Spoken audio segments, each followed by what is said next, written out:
I am Sharonda Roberts, the Chief Deputy here at the Polk County Property Appraiser's Office, also known as the Assistant Property Appraiser. First and foremost, I want to thank you all for allowing us to come and present a little bit of information to you. And I want to also say hello from our Property Appraiser, Marsha Fox. She is sorry she couldn't join us today.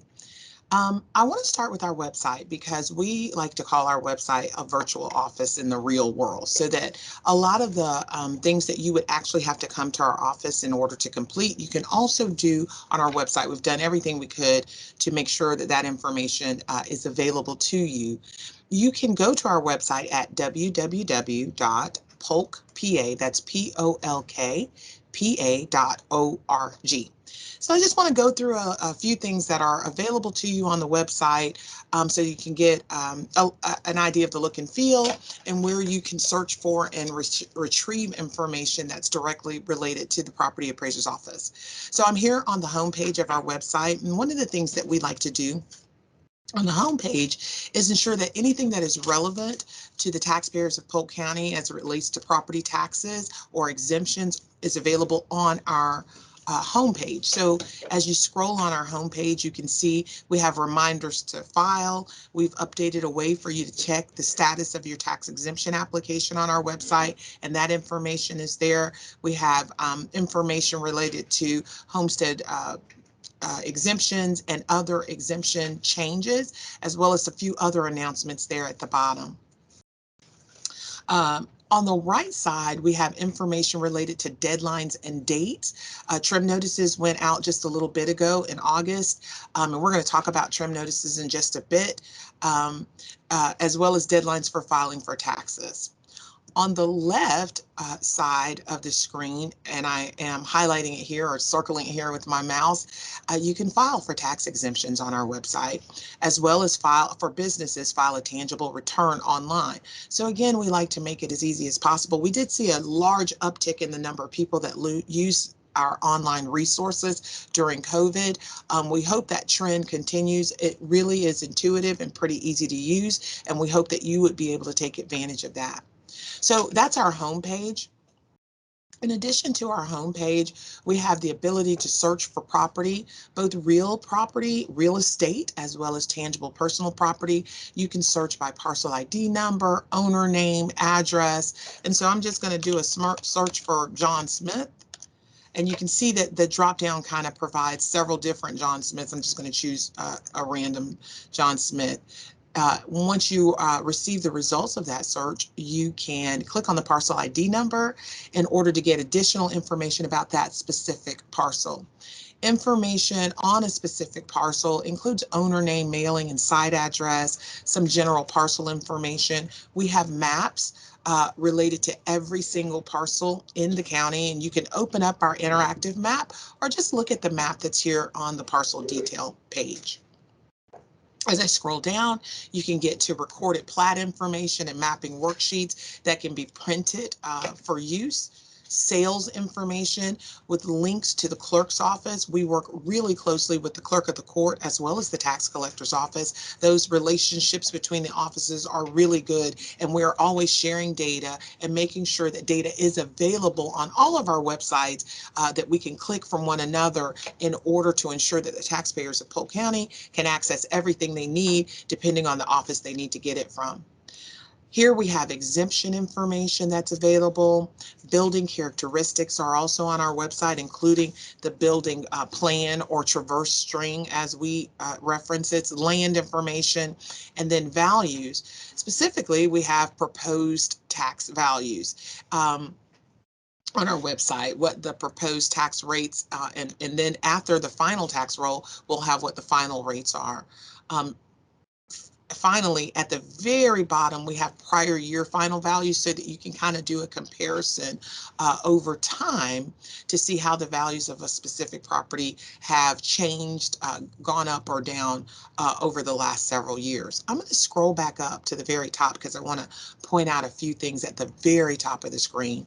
We have a tax estimator that allows you to estimate the taxes should you think about moving from one property in Polk County to another. We have our property record card, which is just a printable format that allows you to view all the information that's on our website, but also to print it and kind of take it with you. We have the trim notice that stands for truth and millage, which tells you a little bit about the taxes associated with the property itself. We mail out those trim notices. And as I mentioned, we're going to talk a little bit more about the trim notice. So I'm going to leave that up. And we can come back to it. And finally, we have links to the tax collector's office. I just showed you earlier for sales, we have links to the clerk of the court, but we also have links to the tax collector's office in order for you to access the actual tax bill. All of that information, once you do a search on a parcel, is available on what we call the parcel detail page. Again, we have maps that are available. You can open up our interactive map. This is just a disclaimer. I'm going to go past that, but you can search for a particular parcel, open up the interactive map and get to some specific information. I'm going to click here and turn on the aerials for that map. We get aerials updated about every 3 years. So we have aerial photography. You can generate your own maps. There's a nice little help file here that allows you to view or get help with the various functions that are associated with our map. So we hope that you would take advantage of that. We get millions of hits every month on our website. So it's pretty intuitive and easy to use, but you can always call us. You can always just give us a call if you're having problems with our website or if you have any specific questions. Under Downloads tab, we have documents, forms, and data files. Oh my, there's a lot of information that's available to you.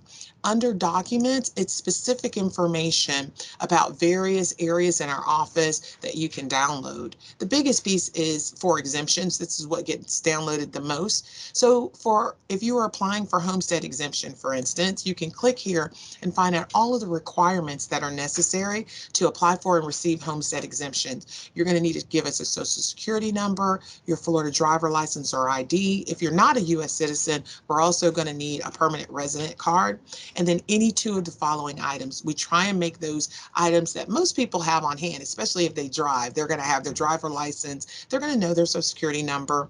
If they drove to our office, they can run to their car and grab their vehicle registration.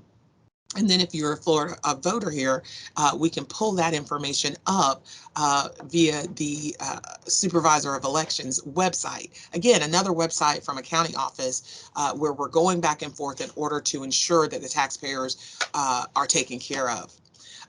Also on that page with exemptions, I want you to, if you can, take a moment to look at the do you qualify for additional exemptions. This is a list of the personal exemptions that you may qualify for. It's a 7-page document because there's a lot of exemptions out there. I'm going to zoom in just a little bit. And this page allows you to see the amount of the exemption, how much you could get taken off your taxable value, which lowers your taxes if you were to receive that exemption.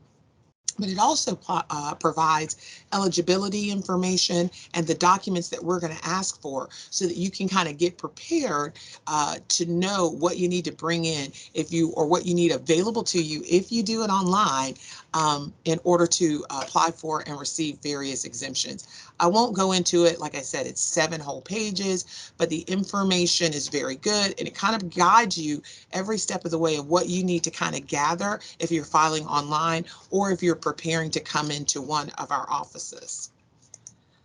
Those are all various documents that are available to you. Last thing I want to look at from this documents page is the life events that affect property tax exemptions. So when I click on that, I just want you to be aware that it's there. This is a document that's given out if you come and file for an exemption in our office. We provide this as part of your receipt when you leave. Same thing happens if you apply online, you get this document. It just lets you know that there are a couple of different things that could occur in your everyday life that may affect your property taxes. So if you change your primary residence, you move from your homestead property to another property, or you rent your homestead property out, we're going to remove that homestead. Florida statute says that you not only have to own the property, but you have to reside at that property and make it your permanent residence. So if you move, we're going to have to remove that homestead. If you change your marital status, if there's a death of a spouse or one of the property owners, if your veterans disability percentage changes, if you turn 65, you may be eligible for seniors exemption. And so this document just outlines a few of the things that may affect your homestead exemption or the exemptions that you have applied for and received. So take a moment, if you can, to look at that document. And like I said, give us a call if you have any questions. And then we have, under downloads, we have forms. And these are the forms that can be filled out for various exemption applications. One of the biggest things on this is the split and combine form. If you want to separate a property into multiple parcels or combine multiple parcels into one property, that document is here. But all of the exemption information, ag classification, the actual forms that need to be completed are here. This is that request for combine or split that I mentioned before. So like I said, anything that you would typically do in our office, you can do online, and we've tried to make that functionality available to you. Now, I did tell you that I wanted to talk to you a little bit about the trim notice, and so that's what we'll talk about next. So this is a trim notice. We mail these out to approximately 400,000 or more businesses and residences of people that pay taxes in Polk County every single year. It says right at the top, do not pay. This is not a bill, which means most people take it, ball it up, and throw it away. It's like, I don't know anything, and they get rid of it. But don't do that, because that is going to tell you what your taxes are going to be. And that's where we get in this moment where people confuse our office with the tax collector's office. We're telling you what your taxes are proposed, what they may be if your city sets millage rates at a certain rate. So when you look at the trim notice, we are going to provide to you what your taxes were last year in that first column, what exemptions you currently have in the second column. On the third column, we're going to tell you if your city or your taxing authority sets a rate that will allow them to get the exact amount of money they had last year, this year, this is how much your taxes would be. And in the fourth column, we tell you what they've proposed their millage rate or their tax rate to be. This document seems really confusing because there's a lot of information on it, but what we're trying to provide to you as a taxpayer is a way for you to gauge how much your taxes are from year to year, and for you to be able to speak to the officials that are in your city or town about what the rates are going to be. So we send this out every August. If you have an issue with the value of your property, if you have a problem or think that we have not provided you with an exemption that you applied for, or you don't understand why you're not receiving an exemption, you need to contact our office. We want to work with you. If you feel like your value is not where it needs to be, if you feel like you've not received an exemption that you think you should have, you want to call us, get in touch with us. The phone number for our office is on the form right here. It says, if you feel that the market value of your property is inaccurate or does not reflect your current market value, or if you feel you're entitled to an exemption that's not shown on this form, get in touch with us. Get in touch with us before we bundle all this information up and pass it over to the tax collector, and then they work all of their magic in order to get everything together and send you your actual tax bill. We want to fix any issues that may have occurred. We want to make sure that everything is where it needs to be before it actually goes over to the tax collector's office, and then he begins the process of collecting those taxes that are based specifically on property values from us as it relates to the trim notice. So that's the trim notice. I won't really go any more in depth into that because it's just a lot of information. What I want to end talking to you about is homestead exemption and other exemptions. If you're on our website and you go to downloads, so you're on our website, www.polkpa.org, we have a tab called downloads, and I want you to take a look at the documents. Down in the exemption section of the documents tab, we have a list of the homestead exemption required documents. This is a PDF that tells you what documents you should bring into our office in order to apply for and receive homestead exemption. Remember, you can apply for homestead exemption by coming into our office. Our Bartow office is open and our Lakeland office is open. Our Winter Haven office is currently closed to the public. However, you can come to Bartow or Lakeland and apply in person. But even better than that, you can go online to our website and you can apply for all of our exemptions online by going to our website, again, www.polkpa.org, and clicking on the File for a Tax Exemption button. This year, we had, out of the 30,000 or so exemptions that were applied for in our office for 2021, about half of those were applied for online. So it's a pretty intuitive process. Again, if you have any questions, contact our office. We want to make sure that you get those exemptions so that you can save money. On our downloads page, in addition to the homestead exemption required documents, we have, do you qualify for additional exemptions? We want to ensure that if there are any exemptions that you may be eligible for, that you're able to get those. So if you're on our website, please look at those that document, do you qualify for additional exemptions? It's going to provide you a list of the numerous exemptions that have been afforded to Florida homeowners by the legislature of Florida. Homestead exemptions, senior exemptions, widow and widower exemptions. If you are disabled, there are several disability exemptions, as well as exemptions for first responders, service members, and veterans. There are a host of different exemptions that you may be eligible for. So please take a moment, look at this document to see if any of these apply to you. Again, if you have any questions, please do not hesitate to send us an email to pahelpdesk@polk-county.net. I'm going to bring that over in just a second. I have about 2 or 3 more minutes to speak. The last thing I want to talk to you about is life events that affect property tax exemptions. So if you're going through some different things, there are specific events that may affect your property tax exemption. If you change your primary residence, remember, homestead exemption, in order to receive it or to keep it, you not only have to own the property, you have to make that property your primary residence. So if you move or you begin to rent out that home, then we're going to remove that exemption from your property. If you get married or divorce, we need to know about that in order to ensure that you can maintain your property exemption, or if we need to add anything on. If someone dies, if there's a change in veteran or military status, as you get older, if you reach the age of 65 and you meet the income requirements, you may be able to qualify for additional exemption like the seniors exemption. Just call our office if you have any questions related to property tax exemptions, ways that you can save money. We are here for you. Marcia has made it a commitment that we respond to our emails and our phone calls within 24 to 48 hours. We are very busy, but not ever too busy to help the constituents of Polk County. Thank you for your time. Oh, let me move back over the contact information. If you have any questions, contact us at pahelpdesk@polk-county.net. Thank you, Sharonda. Does anyone have any questions for her?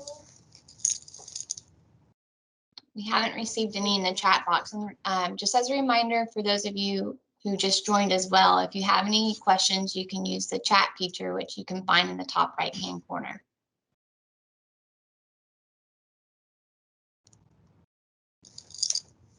All right, well, with that, we'll move to our next presenter. I now welcome the Honorable Joe Tedder, our Polk County Polk County tax collector, and Tanisha Morris Peterson, the Chief Tax Officer and General Counsel for Mr. Tedder's office. They will take us through what happens when an individual cannot pay their property taxes. Welcome, Mr. Tedder. Thanks, Taylor, and welcome everyone. Thank you for joining in on this conversation. As Sharonda said, a lot of people do get confused between the tax collector's office and the property appraiser's office. In fact, it can be so confusing at times when Marcia and I are out in public, they call Marcia Tedder, and they call me Joe Fox. So it can be quite confusing. But what I wanted to go over today, and also before we get started, I happened to notice that Commissioner Sarah Roberts McCarley has joined in on the call from our City of Lakeland Commissioner. So thank you, Sarah, so much for joining us. First off, just to remind you that, as Sharonda said, the trim notices come out in August, but the actual tax bill comes out in the 1st of November. We time it with the provider that prints the bills, that theoretically it should arrive in your mailbox on November 1st, if November 1st is a Monday through Saturday. But we try to make sure that it arrives right about on November the 1st. Now, a lot of times people do not, or not a lot of times, but there are times in which someone does not actually receive their bill in the mail. Several years ago, we started a little campaign called the Dog Ate Your Property Tax Bill. And the idea was that according to Florida law, if you own property, you are supposed to know that taxes are due, and also know that come November, you should be receiving a bill. So if you haven't received the bill, it becomes the responsibility of the property owner to seek us out and actually request a copy of their bill. The fact that, in this case, that your dog maybe ate your property tax bill is not an excuse for not paying your taxes. Or if for some reason you don't get a bill and you say, well, I'm just not going to say anything until they contact me, that is not the way you should go about doing it, because if the taxes become delinquent, it's going to be your responsibility, even if there was an error done on the tax collector's part or the property appraiser's part in working the deed, or the clerk of the court in working the transaction. Even if there was a mistake on our part, at some point throughout the process, it's still the responsibility of the property owner to know that taxes are due. Now, when you get your bill, you can pay it over a period of time. The way Florida law works is there are discounts. The biggest discount being in November. So if you pay your bill in November, you actually get a 4% discount on your property taxes. December, 3%, January, 2%, February, 1%, and March, you'll be paying the original amount of the bill. So it's better for an individual to actually pay those taxes as early as they can to take advantage of that 4% discount. Now, let's say you don't get your taxes paid by the end of March. They actually become delinquent on April the 1st. And on April the 1st, your taxes will actually go up 3% at that point in time. So to avoid that 3% increase, you need to really make sure you pay those bills prior to April the 1st. Now, if you don't pay your taxes by April the 1st, there's a process in Florida law that's called a tax certificate. And a tax certificate is a way in which government entities can actually collect all the taxes that are due so they can use it for the operations of the city or the school board or the county. Obviously, every year there's a number of individuals that are not able to pay their taxes by the time the taxes become delinquent. And so there is a process called a tax certificate where individuals, investors, usually large equity firms, will actually bid on a tax certificate for each individual property. And when they do so, they're bidding at an interest rate. That interest rate can be anywhere from 18% all the way down to 0.25%. Typically, somebody that buys a tax certificate really is not interested in ever owning the property. What they're interested in is paying the taxes for somebody for a rate of interest of a return.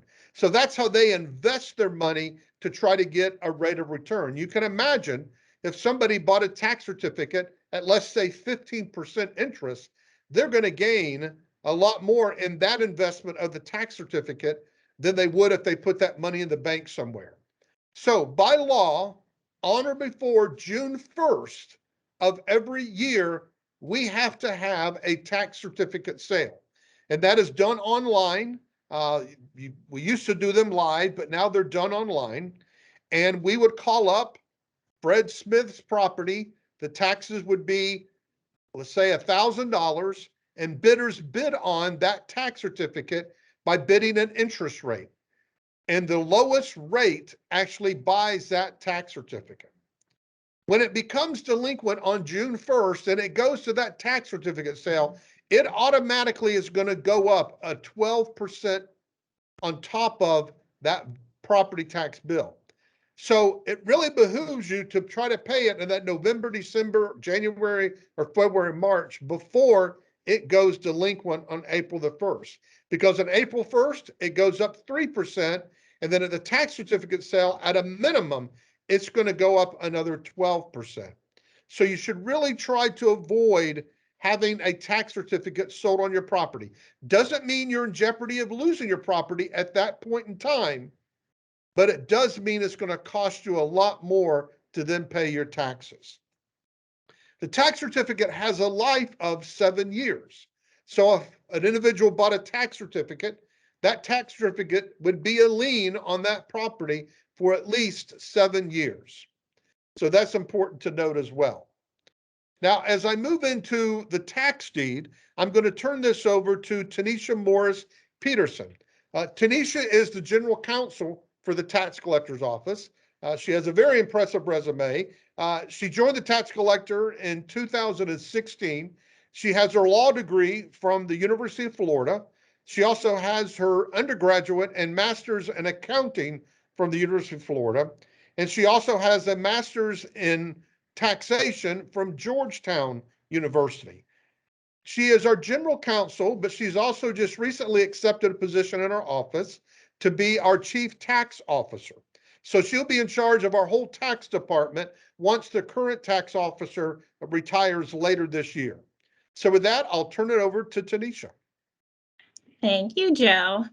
Good evening, everyone. Thank you for having me. And we don't often get invited to talk about the exciting world of taxes, so this is a rare treat. As you can see on your screen, we're going to talk about tax deeds. So what is a tax deed? Well, after someone's purchased a tax certificate, you know, it has a life of 7 years, but after 2 years from the time that certificate was issued, the person who holds that certificate can fill out what's called a tax deed application. That application is the first step to pushing that property to a sale at a public auction. So they'll receive their funds back basically by having the property sold.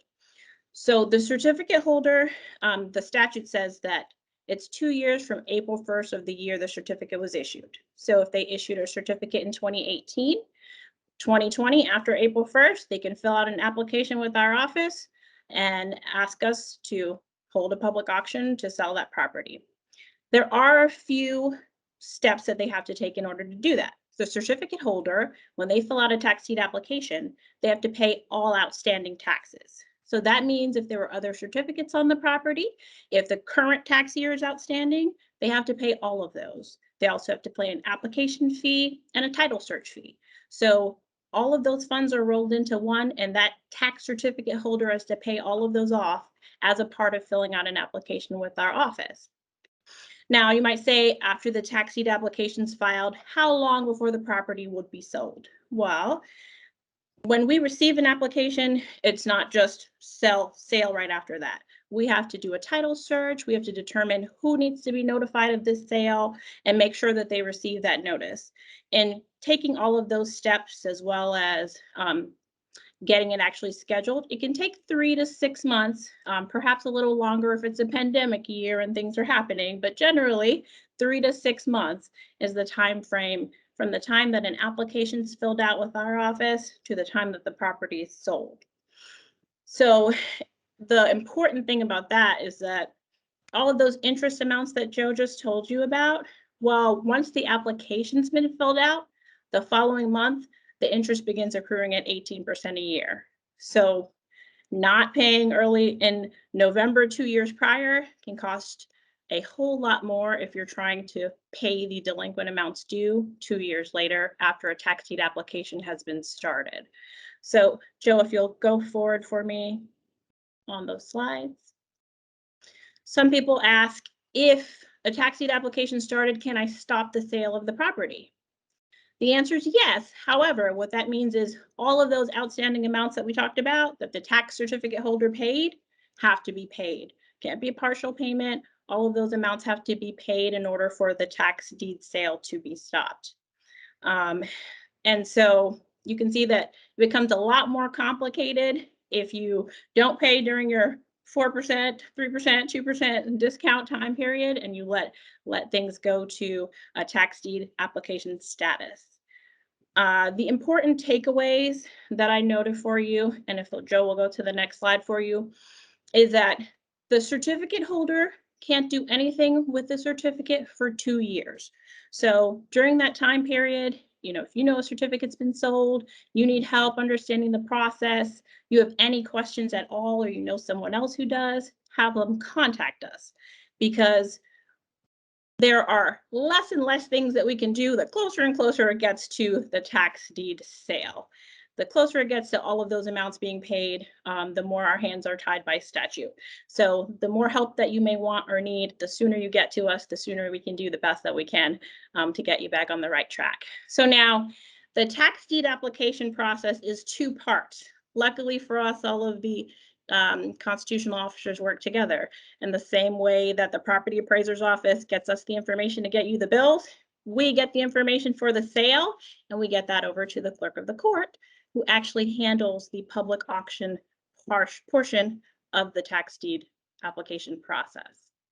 Are there any questions right now about what Joe talked about, a tax certificate or tax deeds? We do have a couple questions that have been submitted, if you want to go through those. Paul asked, my taxes are escrowed into my mortgage. How can I tell if my taxes are being paid as early as possible and that all the taxes are paid? If your property taxes are being escrowed by your mortgage company, they're required by law to pay them in November. So they are required to pay them for the maximum amount of discount that is possible. All right, thank you. Moving on, William asked, what steps are necessary for homeowners to qualify for the moratorium preventing tax increases? A moratorium for tax increases. I'm not familiar with something you could qualify for a moratorium for tax increases. Unless I'm missing something, I know that as Sharona talked about, homestead exemption can reduce how much your taxes go up each year. And obviously your tax bill is really 2 parts to determine their tax bill: the taxable value and the ad valorem rate that governmental entities adopt. And there might be moratoriums that, or cities or the county or school boards that choose not to raise the ad valorem rate. But I do not know of any moratorium that stops any governmental entity or the property appraiser from increasing the value based on their analysis and market share. William followed up with, many investors are buying up property in the economically challenged communities, and particularly African-American senior citizens. This has unfortunately caused severe hardships. Is it possible to implement additional effort to make sure this population is not taken advantage of? Okay. I don't think there's a case of someone being taken advantage of. I think the challenge becomes that the property appraiser's office has statutes and requirements of how they go about determining the assessed value of property. And so they cannot choose to not follow the standards that their profession have established for determining the true market value. The great thing, as Sharonda really spoke to, and it's so important for everybody to understand, is if you have homestead exemption, that truly protects your value of a homesteaded property from increasing any more than legally it possibly can, which is going to be the 3% or whatever the cost of living is. So the best protection that you can make on a piece of property that is your home is to make sure you have filed for homestead exemption. If I could Yes, ma'am. add a little bit more to that, one of the things about homestead exemption is it provides two great benefits. We all like to be instantly gratified. We love it when we get stuff instantly. And that's one of the things with homestead exemption. When you apply for and receive homestead exemption, you immediately receive up to $50,000 reduction from your taxable value, which is going to reduce your taxes. But there's a long-term satisfaction that I like to talk about when it comes to homestead.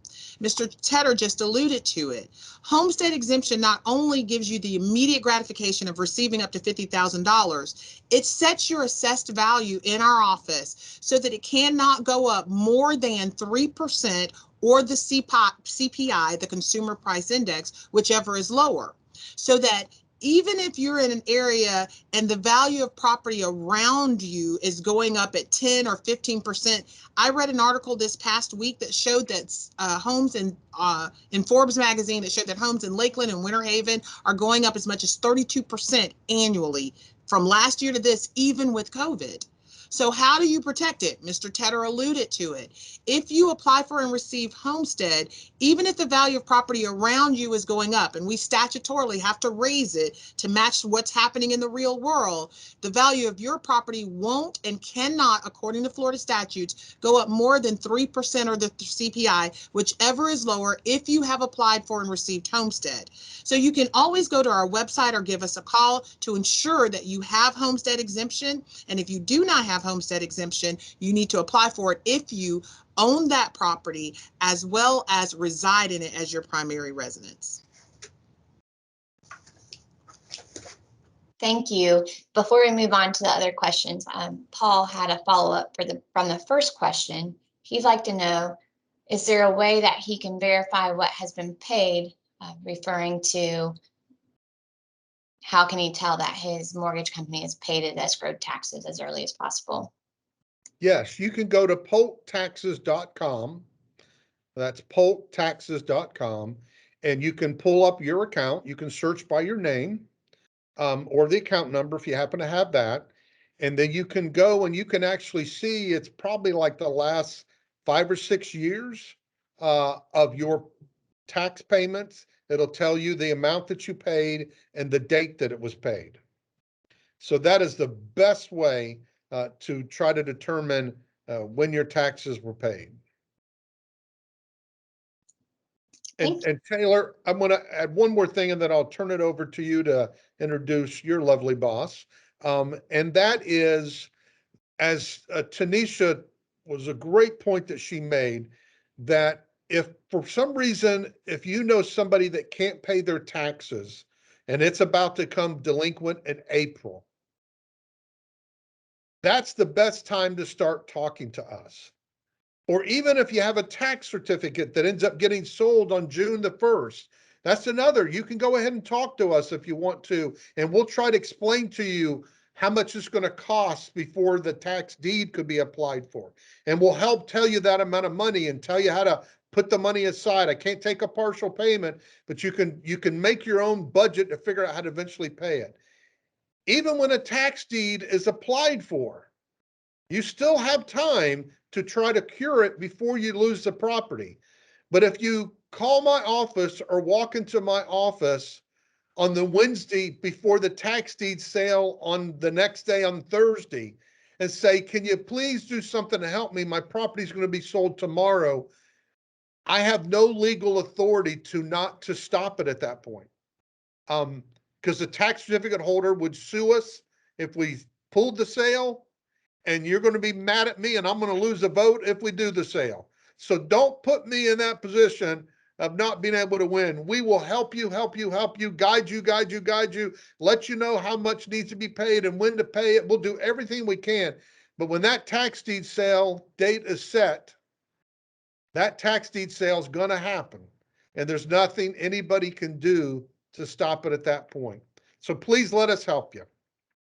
Mr. Joe, this is Pastor Lake here. Question for you in regard to that. I thank you for sharing that information.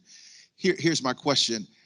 What is the date that tax deed sale date is set? within the 2-year redemption period?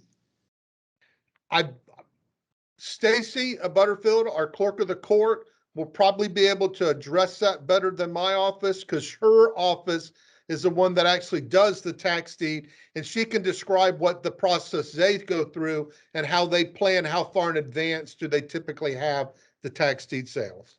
Okay, let me ask this question before she responds, because these are interconnected.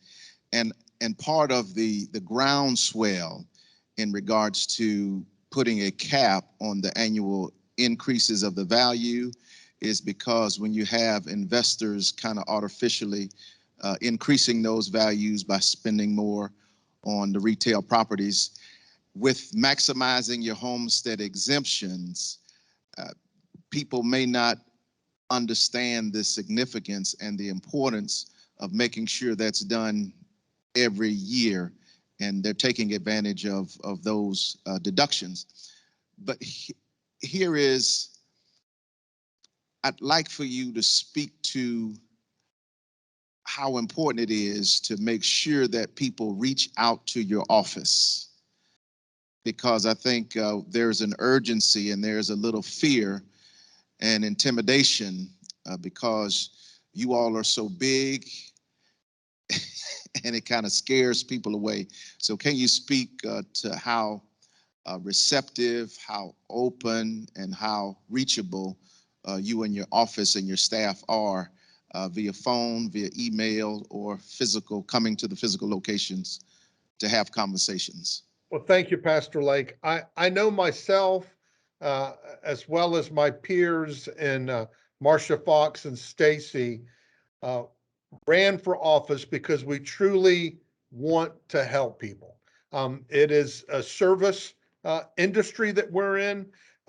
We have legal responsibilities, but we do not want anyone to pay more than they're supposed to pay. And I can't tell you how many times if people have come to my office, and I know Marcia has had the same thing and Stacy's had the same thing.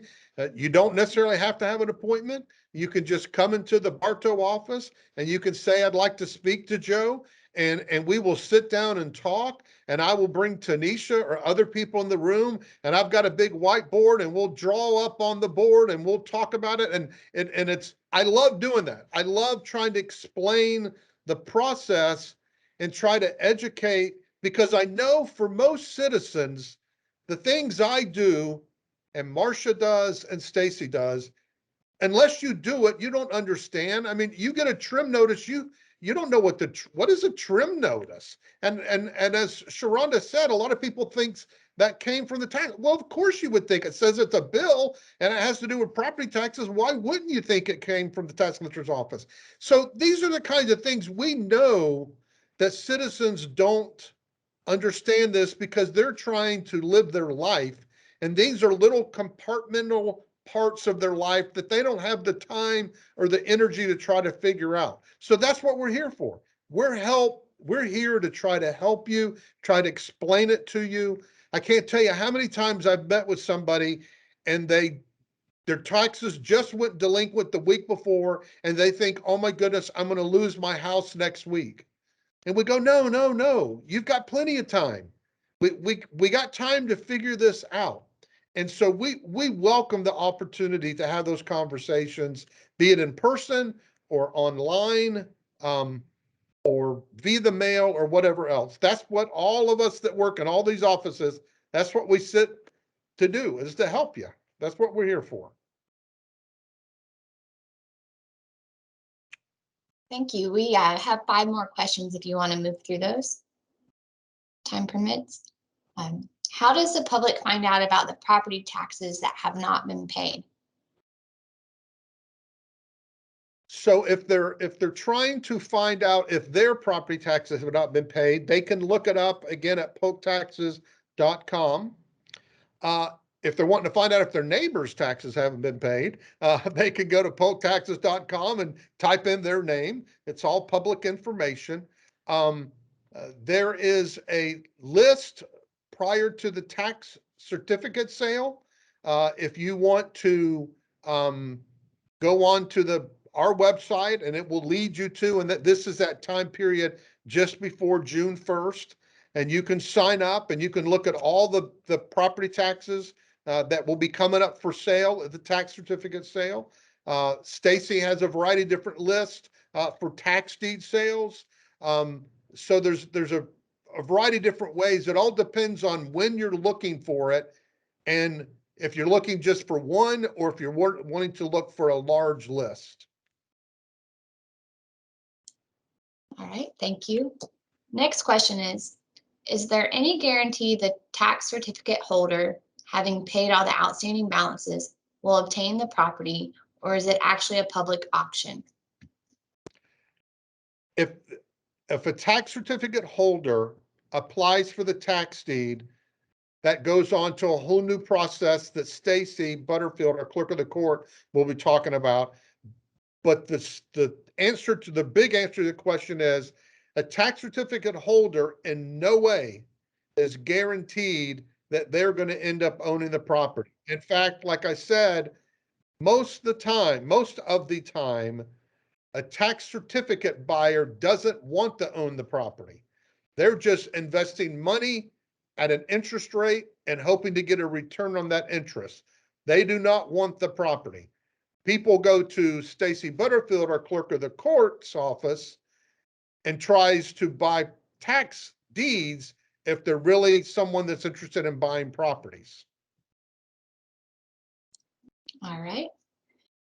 Next question, is the interest paid to the certificate holder if the current owner of the property pays all delinquent charges?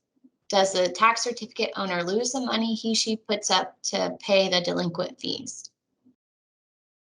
No, if I understand the question correctly, if a tax certificate holder buys the tax certificate, and then when ultimately the individual hopefully pays for the taxes, they're going to pay all the different fees to the tax certificate holder.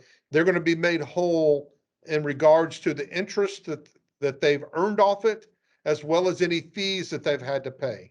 So if I'm a tax certificate holder and I apply for a tax certificate on let's say I'm a tax certificate holder and I want to apply for a tax deed on Mary Sue's property, I got to spend all that money to get it to the tax deed sale. And then when Stacy Butterfield, our clerk of the court, is done with the sale, I got to talk to her about getting all that money back. But a tax certificate holder is legally going to be made whole as long as someone pays those taxes. I hope I answered the question.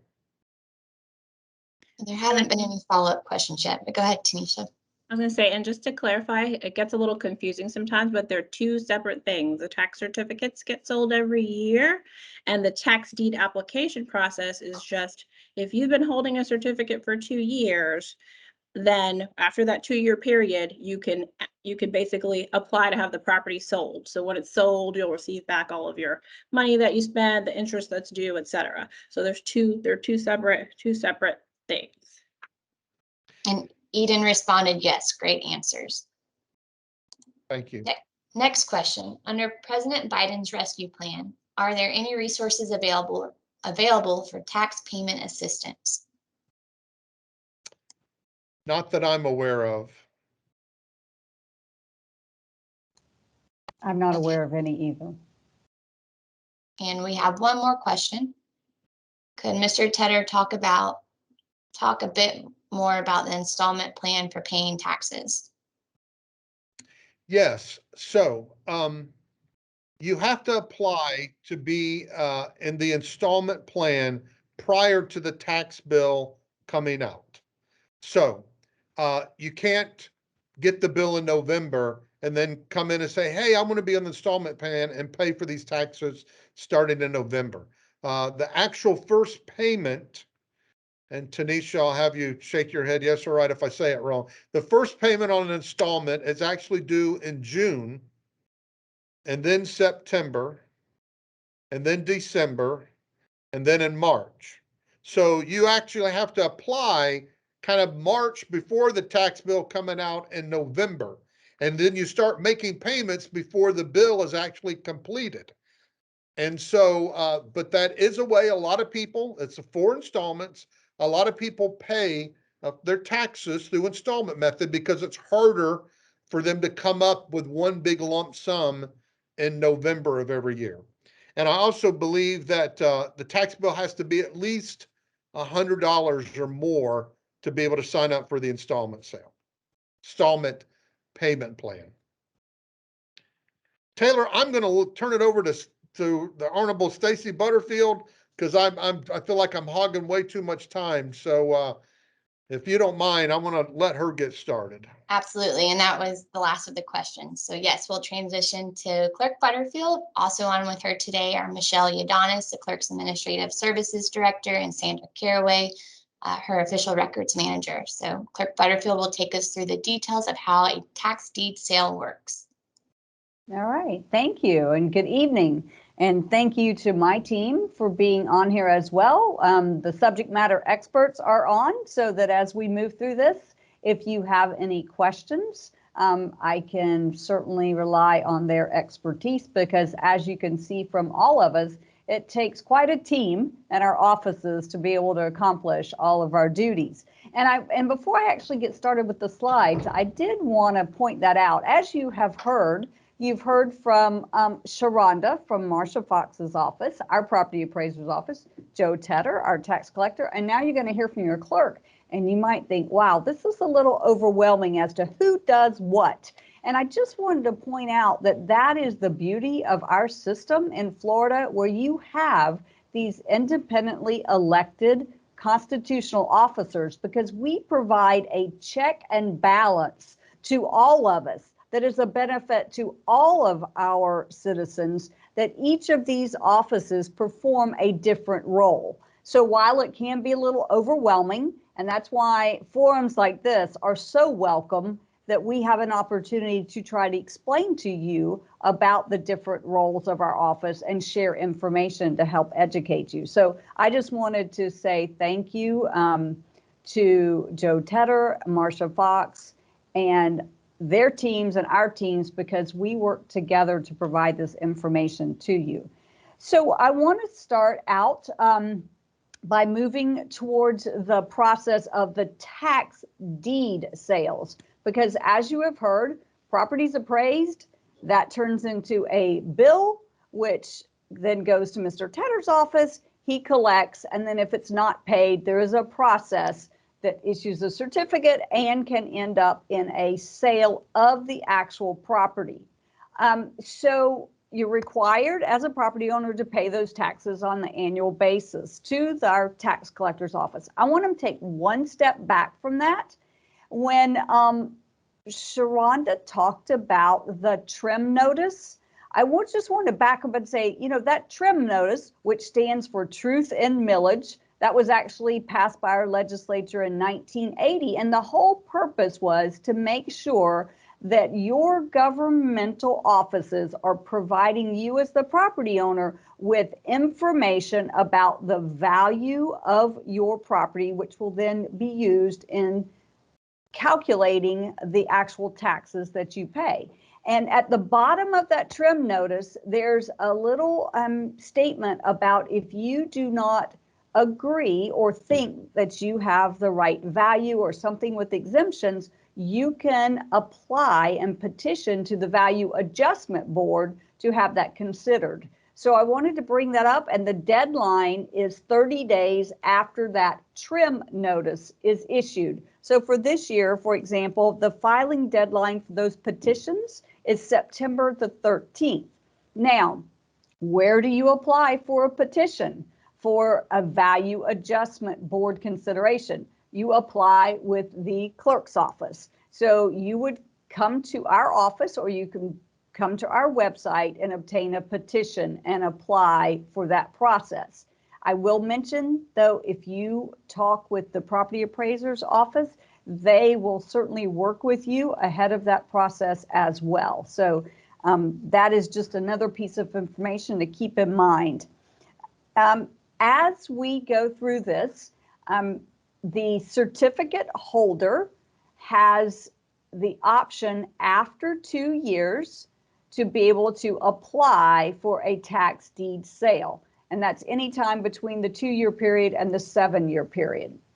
Once that application process happens, all of the information you apply at the tax collector's office, and there's a process as Tanisha went over. And then once that process is complete, it is then passed to the clerk's office, to my office.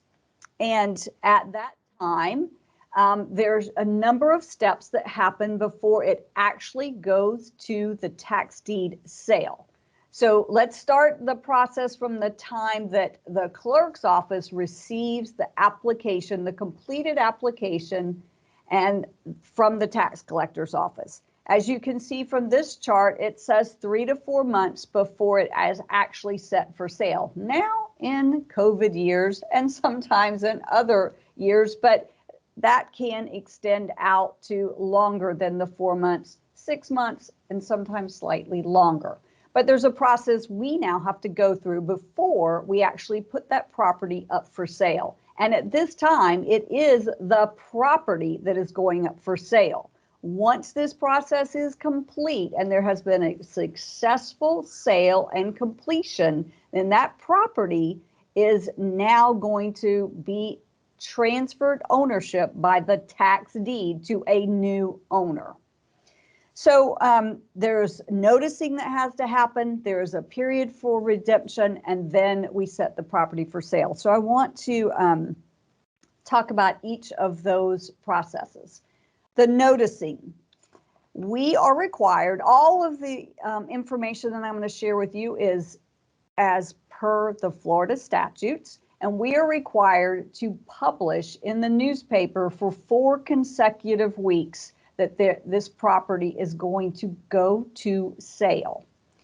We send by certified mail a notice to all of the last known addresses of the owners, lien holders, interested parties, and all of the people that we notice are on the property information report that is provided by the tax collector's office. As the tax collector's office mentioned, they do a title search. And in that title search is where they glean the information to put in the property information report that they send to our office. That property information report is available on our website on all of the information on the tax deeds and the tax deed sale. So all of those people are sent a certified mail. We also, the occupant of the physical address and the last known address is sent a notice. And then there is a sheriff's service if there is a physical structure on that property. There is sheriff's service where they go out and actually put a notice on the property.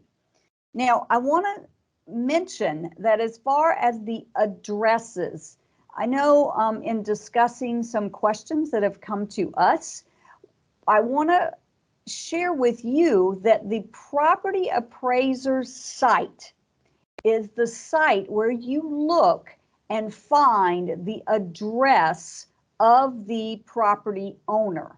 And on their site, and Sharonda's here and can also correct me if I need to, but I know that they have not only the address of the property, but there is a place for an additional address of the owner if the owner does not, say, for instance, live on that property and there is a mailing address that the bill or any information is sent to. So that was a good place for everyone that owns property to go and make sure that the address is correct, because that address is used for many things.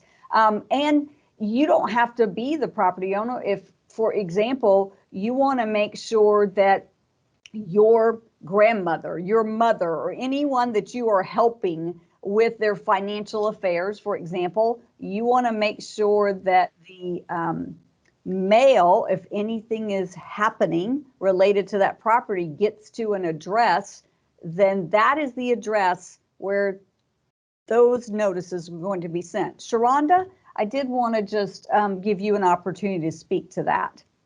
So yes, our website has the situs address of all property in Polk County, as well as the mailing address that is associated with that property. We typically get the mailing address once a deed is processed from the deed itself. Our website also has a change of address. If you go to our website, downloads, and then go to our documents, you can do a change of address form. We also, because that mailing address is sent to the tax collector's office and they mail that information off with the tax bills, and now Stacy Butterfield, our clerk, is explaining how the mailing address is used by her office. We also do what's called CAST certification and the VeriMove process. So if you went to the postal service and told them that you were changing your address, we get those cards in and we will make changes to your address in our system based on that. In addition, when those trim notices go out in August, and we just had those mailed out about a week and a half ago, if we get mail returned to our office because you weren't there or you didn't get your trim notice, we will contact you because we want to ensure that you are receiving the notifications. Although Mr. Tedder did mention that it's your responsibility to ensure you get that tax information so you know what you owe, we're going to do everything that we possibly can to ensure that your mail is getting to the right place, to the right people, so that you don't have to worry about not receiving your tax bill or any notifications that may come from these other governmental entities. Sharonda, thank you. That is just so important because many times we have people in our office that are emailing me or calling me and say, I had no idea. I did not get X, the notice, whatever it was related to tax certificates, not necessarily tax certificates, other things related to their property, which we're not talking about today, maybe foreclosure sales. And they say, oh, I did not update my address, and all these notices were being sent to a place that I don't get any mail anymore, and I had no idea. So I just want to point that out. That's just another good tip is when you move or when you own property, check your address often because it can only help.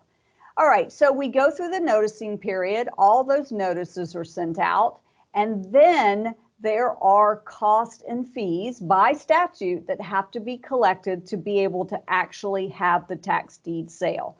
Those are listed on the screen. I will tell you, since we did the slide, the mail just went up. The U.S. Postal Service had an increase. I think it was effective this past Sunday. So while those are not exactly correct, it's based on the current mail charges, and those have to be paid to our office. And then there is the redemption period I talked to you about. The redemption can happen anytime before the sale, and the full amount must be paid to redeem the property. We cannot take partial payments, and everything that was due. One of the questions recently this evening was about the certificate holder. Would they be made whole? And the answer is yes, because to redeem it, to stop a sale, everything has to be paid. Everything, including all of the additional fees.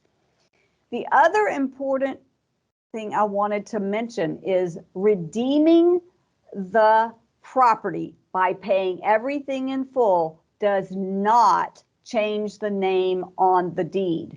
The property belongs to the official owner of the property, which is kept at the property appraiser's site.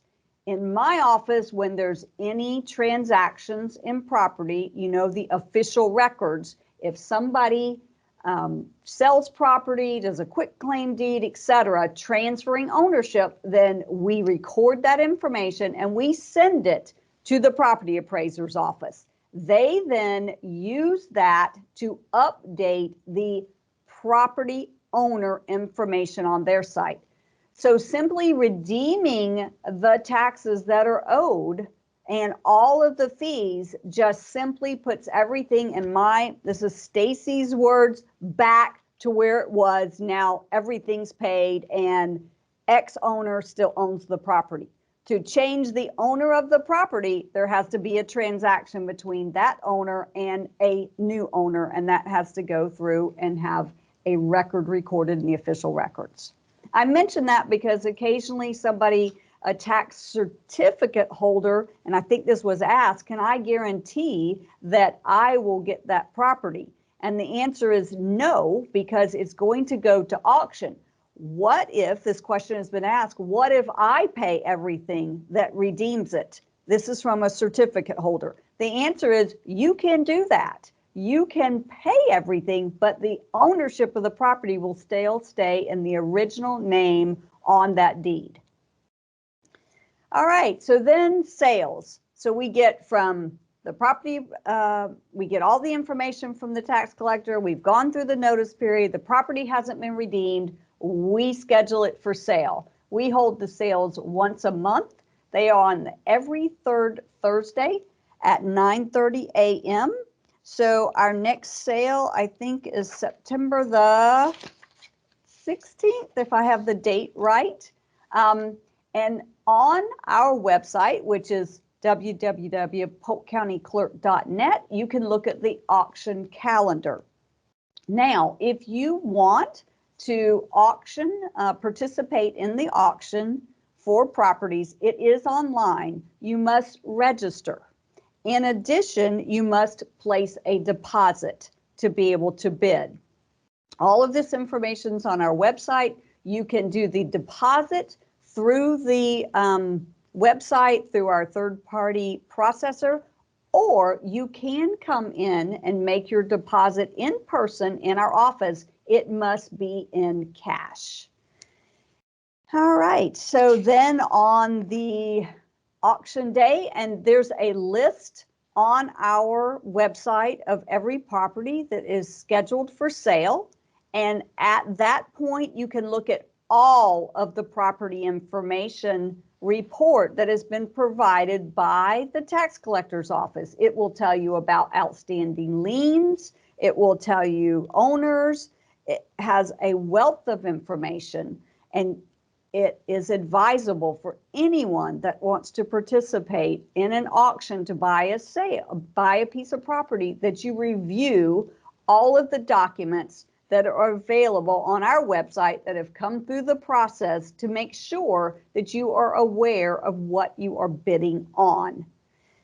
And the last slide is our contact information. It is, again, www.polkcountyclerk.net. If you want to email us, there's an email address, clerkbutterfield@polk-county.net, as well as we have a call center at 863-534-4000. And before I close, I do want to mention one other piece of information that I have come across, and I'm sure both of the other offices may have. The tax certificate is that document that's sold each year when the property taxes are not paid. The tax deed sale occurs based on the process that I just went over. And I want to caution everyone that I have seen where people, tax certificate holders, are selling their tax certificates. That is not a tax deed sale. I have seen where people are advertising a tax certificate to sell it to someone else on eBay, on Craigslist, in the newspaper. But I just want to caution that that is not the tax deed sale, because I've had people call and say, I thought I was buying the property. That process is the tax deed sale that can only occur through your clerk of circuit court's office through the process I have described. So with that, I'm going to stop and take any questions. All right, our first question is, what is the timeline to getting homestead exemption from a home placed in your name this August?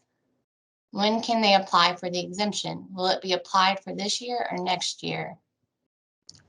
Okay, so that's a very good question.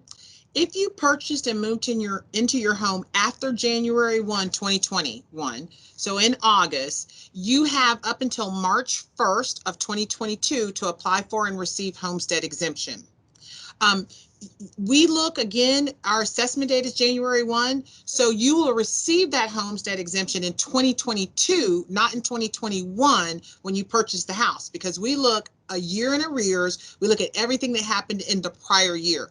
But if you purchased in August or anytime this year, you have until March 1st of 2022 in order to apply for and receive homestead.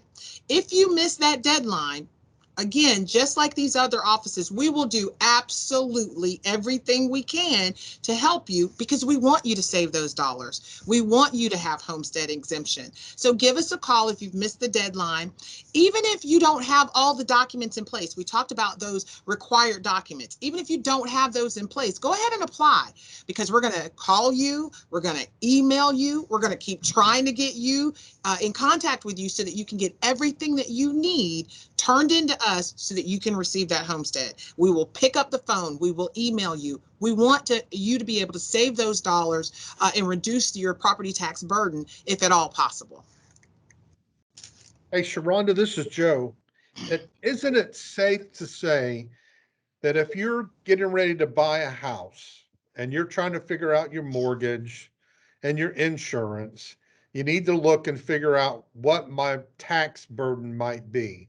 And one of the first things you need to look at is say, okay, on January 1, I didn't own the house on January 1, but on January 1, did it still have homestead exemption from the previous owner?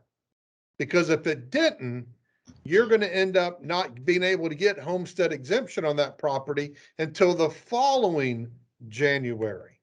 So just like whenever you're buying a piece of property where you have somebody that makes sure the roof is okay or make sure the plumbing's okay and the electrical and that the swimming pool doesn't leak or whatever else, you need to figure out what's my tax burden on this, because that can end up being a big difference.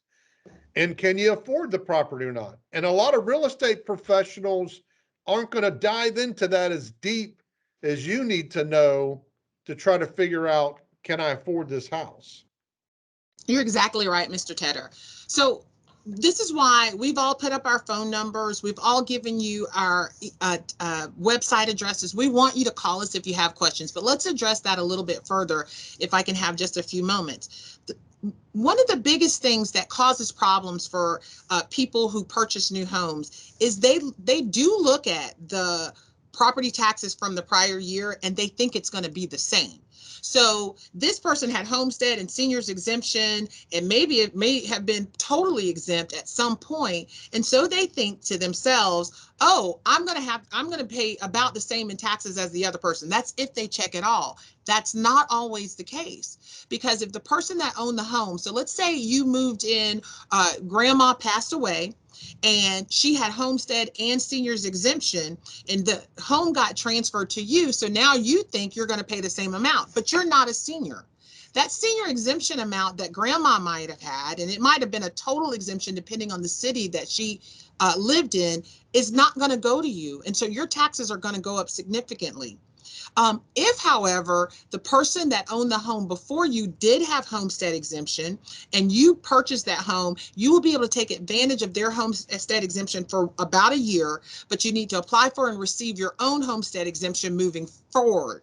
So there are a lot of different things that are involved that will help you to ensure you can save money, but you need to be aware. Now, I meet with real estate agents, marketing people on a regular basis in order to explain this so that they can make sure that when homes are transferred, the title to a home is transferred, or there's a sale that occurs, they let you know above anything else to call our office if you have questions and to ensure you go ahead and apply for homestead immediately. Absolutely immediately. The other thing I want to mention is if you move from one Florida home to a new Florida home and you had a homestead at that old home, you may be able to port some of the homestead savings from your prior home to the new one. That's not something we're going to ask you to try and figure out. You just need to let us know you moved from one Florida home to another. And again, we're going to do everything we can to ensure you can save as much as you possibly can. We are committed to that. We want our constituents to be able to save money when at all possible. Push comes to shove, call us.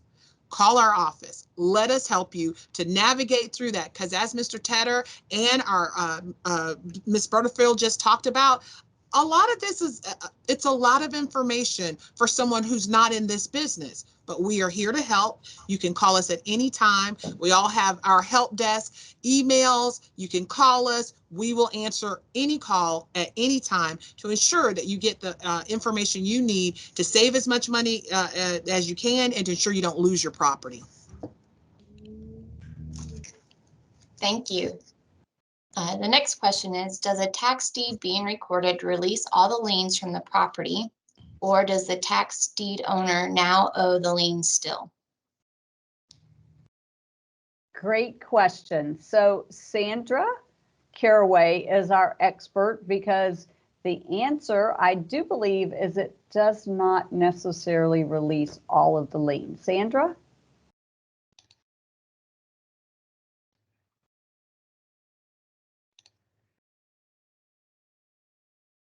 I'm trying to, can you hear me? Okay. We can. Thank you. Can you hear me now? Okay. All right. It does not, all governmental liens will stay attached to the property. Now, the one thing we do try to do is if there is a surplus, which means that when the property's sold, there's money above what was owed, we will use that surplus to pay any of the governmental liens. But it does not wipe all the liens away, no.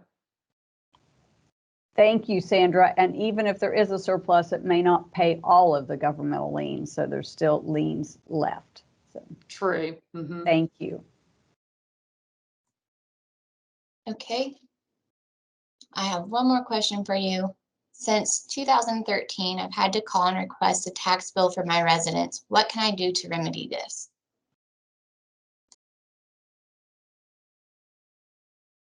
Okay, so the first thing is email me, Joe Tedder at polktaxes.com, Joe Tedder at polktaxes.com, and give me the account number if you have it. If not, just give me the name that it's under, and I'll get with Sharonda. It could be something on the property appraiser's files or something on our files or something even with the clerk's files. But we'll track down the problem and figure out what's going on, because if you own the property and the property's deeded to you and the deed had the correct address on it, sometimes the deed didn't have the correct address, so it's wrong all the way through the process, you should be getting it. But there are all sorts of crazy stories of people that buy a piece of property and their attorney puts their address of record, which was an apartment they had in Gainesville at the time. And so Stacy Butterfield's office gets it and they record that deed and they put on there that the address is this apartment in Gainesville because that's what the deed says. Then Sharonda's office, the property appraiser, gets that and they go, okay, this is the address for the property owner. And then Sharonda sends it to us every year when we print the tax bills, and we send that tax bill to the apartment in Gainesville. And lo and behold, you graduated from college 2 weeks after you closed on the property and you moved to Lakeland. Well, we don't know that. We have the address that's on the deed. So I'm not sure if that's the situation here, but email me, Joe Tedder at polktaxes.com, and we'll track it down and get it resolved. Okay, one more question for you. What if you acquire a property through adverse possession? Is there a bar to homestead exemption? The adverse possession process is kind of long and drawn out and goes beyond this forum. But again, all of our offices kind of work together on that adverse possession process. However, if you've gone through the entire adverse possession process and the title of that property has been transferred to your name, then there would be nothing that would bar you as the new owner of that property receiving homestead exemption if you are eligible, if you meet all of the other requirements, which means you own the property, you make it your primary residence, you provide all the documentation that you are supposed to provide in order to receive that homestead exemption. Great. Well, with that, I believe we're now ready to move into our final presentation of the evening. We are joined by attorney Shirley Pilarki to provide insight on how deeds are impacted by death of an owner. Welcome and thank you for joining us tonight. Thank you. Can everyone hear me? Okay. Yes, ma'am. Thank you. As she just introduced me, my name is Shirley Daniels Pilarki, and I will be speaking this afternoon or this early evening on understanding how the death of the property owner impacts deeds. I would like to give a quick disclaimer. This information presented is merely for informational and educational purposes, and it is not intended to be a substitute for professional advice, as each individual case has its specific and unique issues. Now, Florida recognizes several deeds. Some of the most common I will be addressing this evening.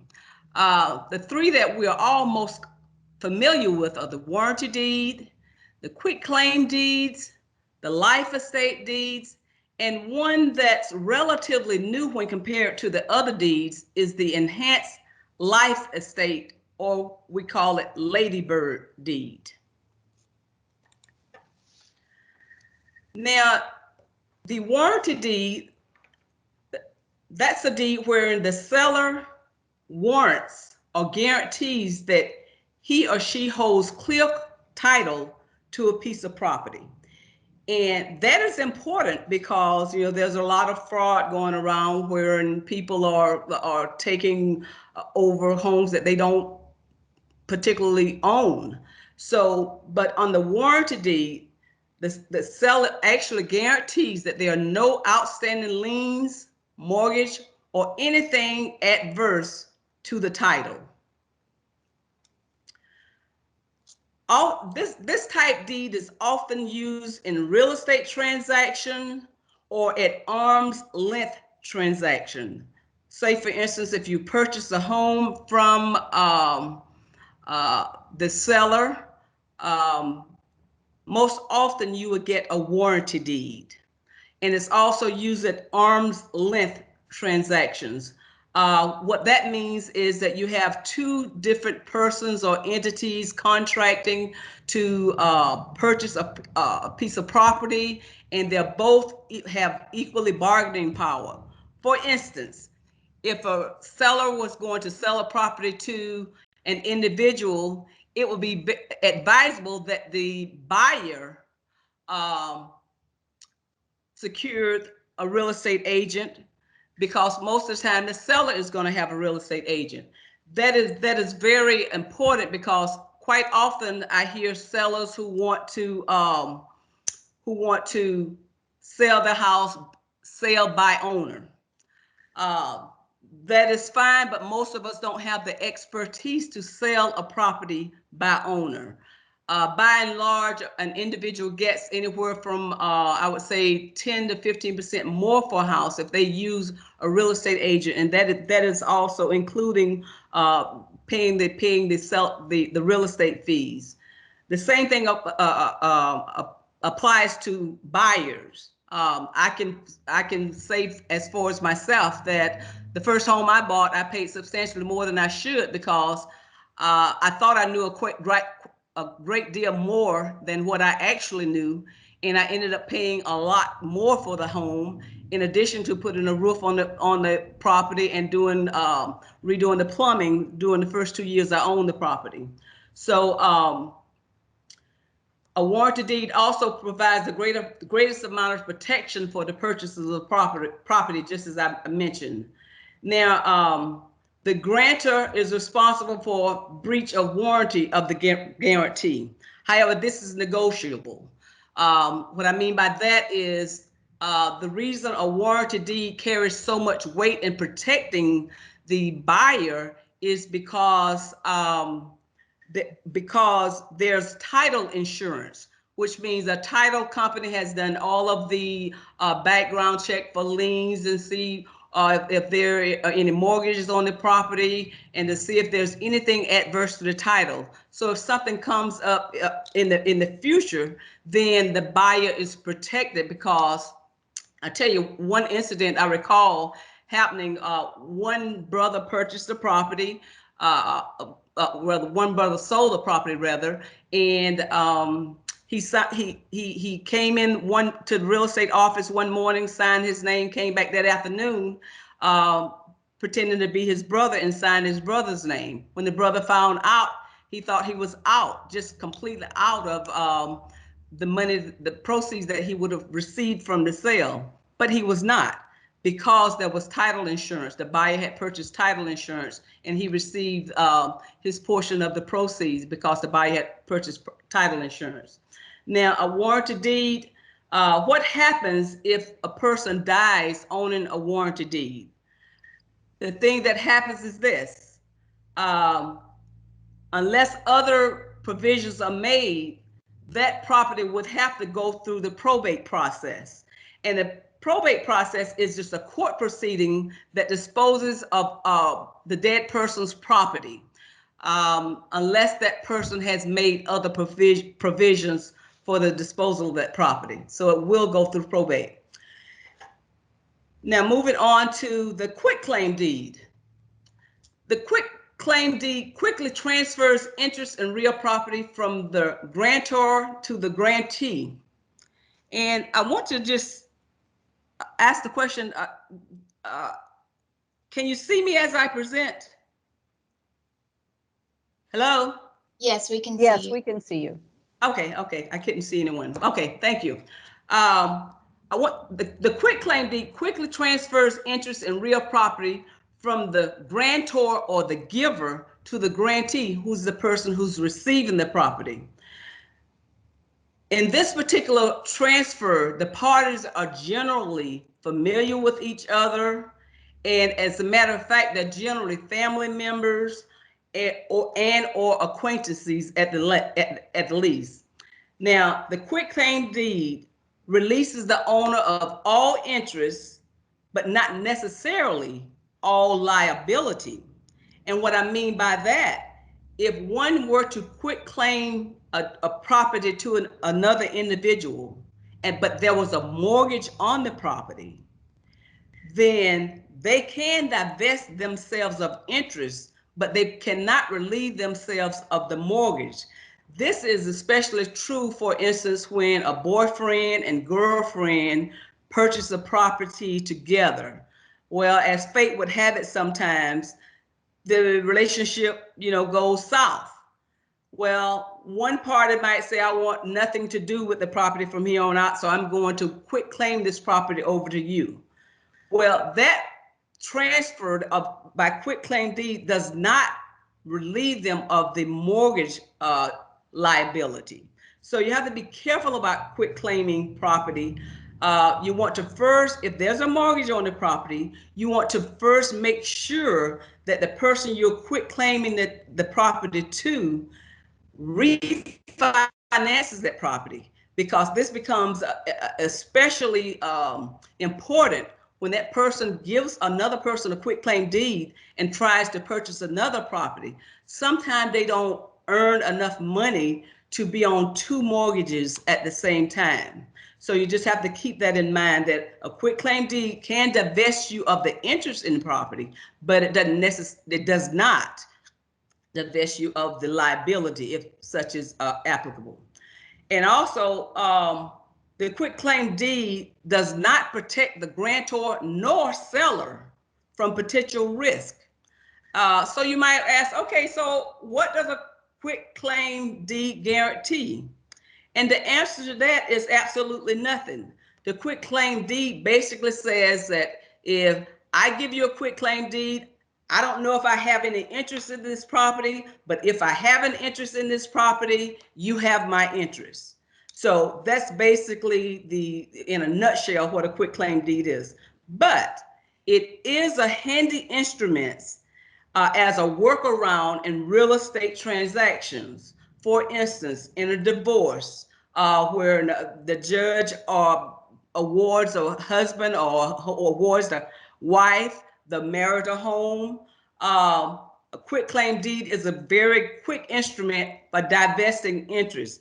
Again, if you're going to quit claim deed the spouse the property, make sure that spouse is able to refinance the property and get you off the note. That is very important. It's also good in when, you know, mom maybe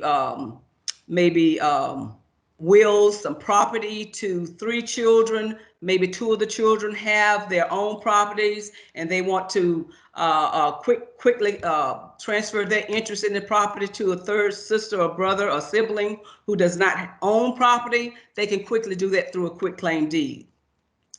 You have to be very careful though, if you plan to purchase property from an individual that you're not familiar with, that you know nothing about.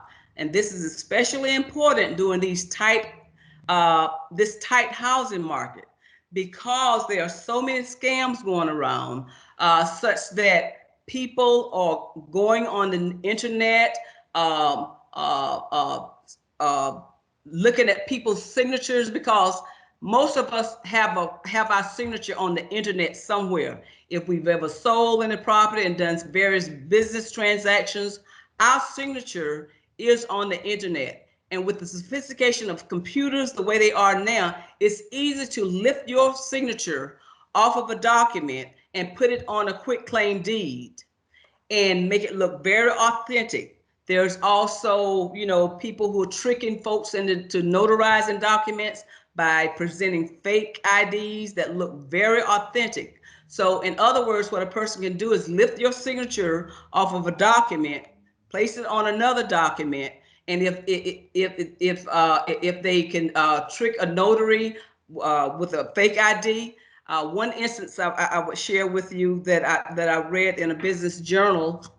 This individual had this notary public pre-stamp 100 quit claim deeds without any signatures, anything. He told them that, and listen, I'm helping disadvantaged people fight foreclosures against big banks. And the notary wanted to help him, so he pre-stamped and signed these 100 documents, only to find out later that this person was doing just what I just mentioned, lifting folks' signatures and quit claiming their property to other unsuspecting individuals.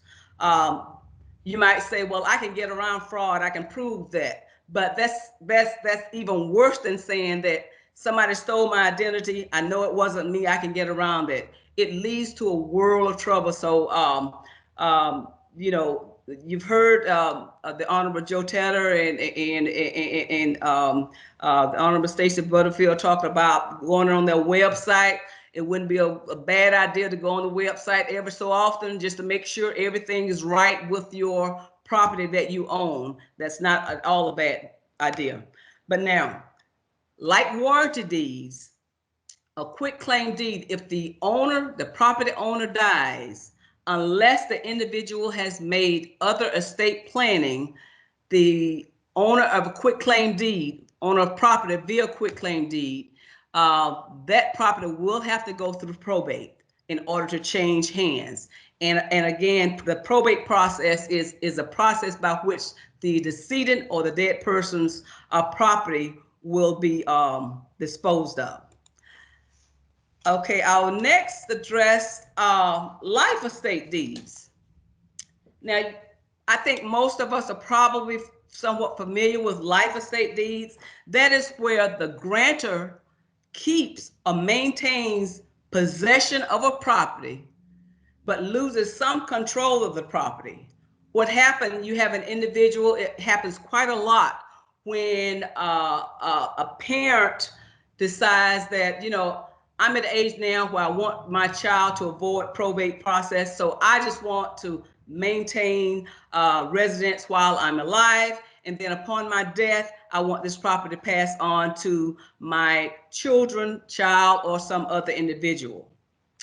And that works out fine in most cases.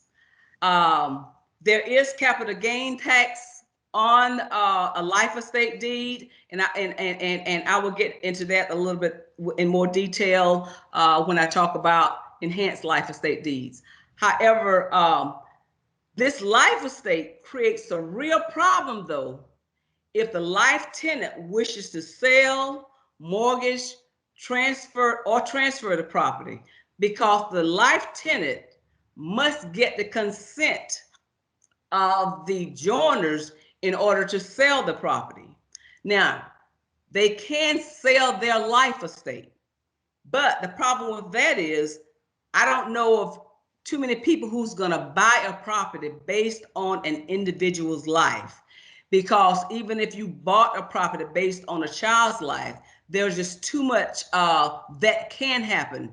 And the law of Murphy says that in certain situations, if something can go wrong, it will go wrong. For instance, if you purchase a life estate on a 20-year-old, you know, and that person, you know, within, if you paid, say, you know, on the basis that this person is projected to live 60 years and you paid them, you know, $100,000, and that person died within 5 years, you just lost your $100,000. So if a life estate, if a person who owns a life estate owns the property and maintains a life estate, it will be hard for them to maneuver with the property. They cannot change the deed without the remainders joining in. So once that life estate deed is signed and recorded, that's it. I mean, you have a life estate and the remainders, because usually a remainder person is not going to divest themselves of that interest, unless sometimes, you know, if it's a family situation, sometimes they will. This creates a real problem, for instance, for Uncle Joe. Uncle Joe was married, wife deceased, or maybe Uncle Joe was never married, but he has a favorite niece who takes care of him, you know, takes him to the doctor, makes sure that he's well fed, well kept. But so Uncle Joe wants to draft a life estate deed. He maintains the property and lives on the property while he's living, but gives the remainder to his niece. But what if the niece all of a sudden says, I'm getting married, I'm moving to Missouri? Uncle Joe might say, well, I don't want you having my remainder. I want to give it to one of my other nieces. Too bad. You know, if he was in his right mind when he drafted the deed or signed it, that the law presumes that he knew what he was doing and he did it willingly. And if he wants to say otherwise, then the burden of proof would be on him to prove that.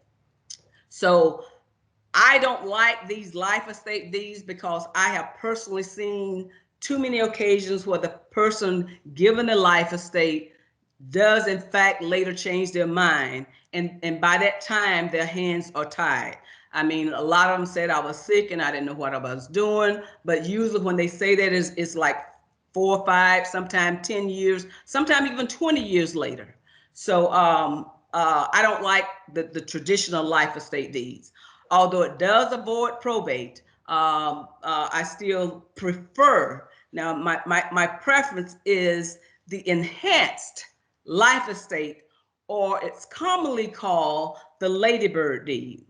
Now, with the enhanced life estate or the Ladybird deed, the property, the person transfers property to the beneficiary or beneficiaries during the owner's lifetime, but the transfer becomes effective only upon the death of the owner. In other words, there's no necessity for probate, and also, more importantly, the owner does not lose control, nor do they lose possession of the property during his or her lifetime. In other words, the owner can sell they can transfer, they can mortgage the property. And as a matter of fact, they could do anything that they could have done before drafting this deed. They can sell it, they can gift it, they can mortgage, they can put a lien on it. This is definitely my preference because I'm a big advocate that people should maintain control of their property and do what they will with their own property during the owner's lifetime. Okay, but if they do not sell or mortgage the property, then upon death, the property passes directly to the beneficiary or beneficiaries. Now, unlike the traditional life estate, what happens upon the death of the life estate holder? Under the traditional life estate, the property, I'm sorry, let me rephrase that. What happens if the remainder person dies? Okay, that is, you have someone with the enhanced life estate, then you have the remainder interest. On the traditional life estate, if the remaining interest dies before the principal or that person holding the life estate, upon the death of the person with the life estate, the property passes to the remainder's beneficiaries. Okay, let me just repeat that. That was a lot. If the remaining, if the person with the remaining interest dies before the person owning the life estate, traditionally, when the life estate holder finally dies, the property passes to the dead remainers person's estate. Now, this is one real advantage of the enhanced life estate or the later bird deed, which I'm about to say now. If the remaining person on the enhanced life estate dies before the principal can either leave things the way they are and allow the property to pass to the remaining person's beneficiaries, or they can change, because under the enhanced life estate, you retain the ability to transfer the property, to sell it, to gift it, to mortgage, to do anything you ordinarily would. And that is why I prefer the enhanced life estate or the ladybird deed, because it not only allows you to maintain control of the property, it allows you to maintain possession of the property, it allows you to change your mind at any time, when the traditional life estate deed is more restrictive and more confining. And once you sign that, there's no looking back, there's no changing your mind. Continuing with the life estate or ladybird deed, there is no gift tax applicable here, because you are granting the home at death, not during a lifetime. And I told you I would get back to capital gains tax, and I would like to address capital gains tax here, because it would affect both the enhanced life estate as well as the ladybird deed. And what capital gains tax is, it is based on the value of the property on the date of death of the life tenant. In other words, if the life tenant purchased the property in 2010 for $100,000, and in 2020, upon the death and 10 years later, the property was valued at $200,000, there is a capital gain there of $100,000. So you would owe taxes on that $100,000. However, keep in mind that the capital, I won't stay on this topic too long, because this is more of an accounting question, because there are exceptions for upkeep of the house. There's there are deductions for remodeling the house. It matters a lot whether or not you're going to live in the house or whether or not you're going to sell the house. But there is capital gains tax on the house. However, if the capital gains tax was $100,000 and you spent $50,000 bringing the property up to $200,000, the difference between the $100,000 that the life tenant paid for it and the $200,000 that you're going to sell it for is $100,000. But if you put $50,000 in that upkeep, but by doing renovations, you will only have $50,000 of capital gains. Now, you might say that sounds rather harsh, but if you take the route of drafting a last will to dispose of the property instead, I just must and this goes along with this topic. I must say that if the person is 55 or older and you probate a deed,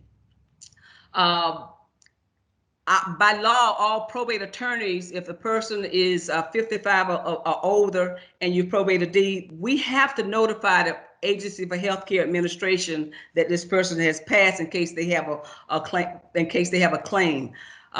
Traditionally, when a person gets to be 65, they apply for Social Security. Social Security gives them discounts on insurance, great discounts on insurance. And if you're dealing with a person, some people have $500,000. Medicaid has paid $500,000 for insurance, hospitalizations, etc. by the time they pass away years later. Well, the Agency for Healthcare Administration, their thinking is that if you pass away owning other properties other than your homestead, owning estate properties that are not have not been dealt with as far as deeds and put them in other names prior to death, they want that money back, anything in excess of your homestead. So you have to decide whether it be, in estate planning, you have to decide, is it more advantageous for me to draft several ladybird deeds or life estate deeds, or whether it's more advantageous of me to draft the trust. So all of this deals with estate planning, but both the enhanced life estate and the ladybird deed passes without the probate process as it relates to the life tenant. Now, one thing you must consider, that is if there is a mortgage on the property. If there is a mortgage on the property that passes by either the life estate or the ladybird deed, if there's a mortgage, that mortgage is between the decedent or the dead person and the mortgage company. So in order to do business with the mortgage company, there has to be a personal representative. So there is a consideration that although you have an enhanced life estate or ladybird deed, there is a possibility that you would have to probate that estate anyway in order to be nominated personal representative so that you can deal with the mortgage company. So these enhanced life estate deeds and also these ladybird deeds, and as far as that's concerned, a quitclaim deed, all of this work better if the property is paid for in full. Because if you have these instruments drafted to avoid probate and there is a mortgage on the property, there's most likely the property is going to need to be probated anyway, just for the purpose of nominating a personal representative to deal with the mortgage company. But by far and large, I really like the enhanced life estate. I think it's a great planning tool. Although capital gains taxes apply, it does avoid probate. If the remaining person dies before the life tenant dies, they always have the option of choosing of drafting another deed and changing the mind as to who gets the property. So I've covered the warranty deed, the quitclaim deed, the life estate deed, and also the enhanced life estate deed. And so right now, I just thank you so much for the privilege of your time and attention, and I would be happy to entertain any questions you may have. There is one question that came during the, sorry, I'm getting some feedback that came in during the switch of presentations. And that is it possible to explain the adverse possession process? Okay, well, the adverse possession process is a rather lengthy process. Okay, Ms. Butterfield might be better explaining how that goes, but I know a lot of people. You have to openly take possession of a property. You have to do it openly, and then you have to go to I believe in Polk County. It's either the tax collector's office or the Polk County property appraiser's office and complete forms, and it takes quite a few years. This process. Can I speak on that just for a moment, if that's okay, Ms. Pilarchi? Thank you so much for your time. So Ms. Pilarchi just went through and described all kinds of different deeds, and typically ownership of property is established by a deed of some sort that transfers the title, and then that deed, once it is recorded with the clerk of the court. What happens with adverse possession is a person is trying or attempting to gain legal title of a property by continuous possession of that property for at least 7 years. And like Ms. Pilarchi just mentioned, it has to be in an open, visible manner. And you are basically, when you're filing for adverse possession, conflicting with the owner's right to the property.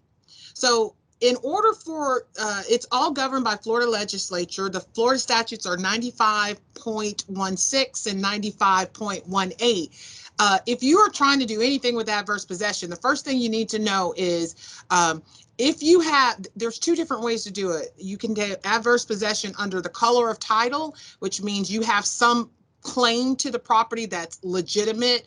Maybe you were the grandchild or someone, or somebody it didn't go through probate or something like that. Or it's without the color of title, which means you just kind of squatted on the property and started using it and you feel like it should be yours. When you come to our office, there's a form you have to complete in order to file for adverse possession. It's called a DR 452. You have to have a complete legal description. You're required to fill out that form to start, and you're then required to pay all the taxes and any liens during the time of possession, which has to be 7 years. And then after those 7 years, you actually have to go to court in order to get title. When you come to our office and fill out that DR 452, the form to start with adverse possession, we also have you fill out a piece of paper that we got from from Grady Judd, because he has a message for people that are trying to take other people's property, which is you can't just move into someone else's legally owned property. That's trespassing, burglary, and theft. There's no such thing as a free lunch, and we're going to arrest people who try to scam to steal homes in Polk County. So we noticed a while ago that several different people were literally trying to steal people's property. And so when you come to our office and fill out the DR 452, we also give you this piece of paper. So if you're trying to take someone's property by occupying it, residential structure, and just trying to, and you're trespassing, that is against the law. However, if for some reason title hasn't transferred, or people haven't been paying their taxes, you've been growing your vegetables on it and taking care of it for 7 years and paying the taxes. A lot of times this happens because the probate process wasn't gone through, or there was no life estate, those things that Ms. Pilarchi just talked about, and the person's deceased and nobody owns the property and nobody's doing anything else with it. And so someone is taking care of it, mowing it, paying the taxes. You have to do it for 7 years. And then after that 7 years, you then have to go to court in order to get it transferred. That's the bottom line. If you have any questions, you can always come to our office. One last thing I want to just talk about in light of what the amazing information that Ms. Pilarchi just gave us is a lot of times when someone dies, grandma, grandpa, whatever dies, and you were living in the property and you don't go through the probate process, you don't try and get that ownership title transferred, nobody does anything. And there are a lot of properties in Polk County, especially in the Black communities, where it is owned by someone that is deceased and nobody's doing anything to go through probate to get it transferred, that title. You have to be the official owner of that property and reside in it to get any of the homestead exemption or these other exemptions. If those processes are not gone through, you are going to have the burden of that tax. This is how a lot of people lose homes, because you don't go through that entire process. Again, and I hope that this has been relayed by myself on behalf of Marcia Fox, by our clerk of the court, Stacy Butterfield, by the tax collector, Joe Tedder. We are here to help you. We want to help you get through these processes. We can't give you legal advice. That's on Ms. Pilarchi. But if we can help you navigate through all of this to ensure that you are able to get property, obtain it, keep it, receive tax exemptions so that the taxes burden is lower, we will do absolutely everything that we can in order to help you.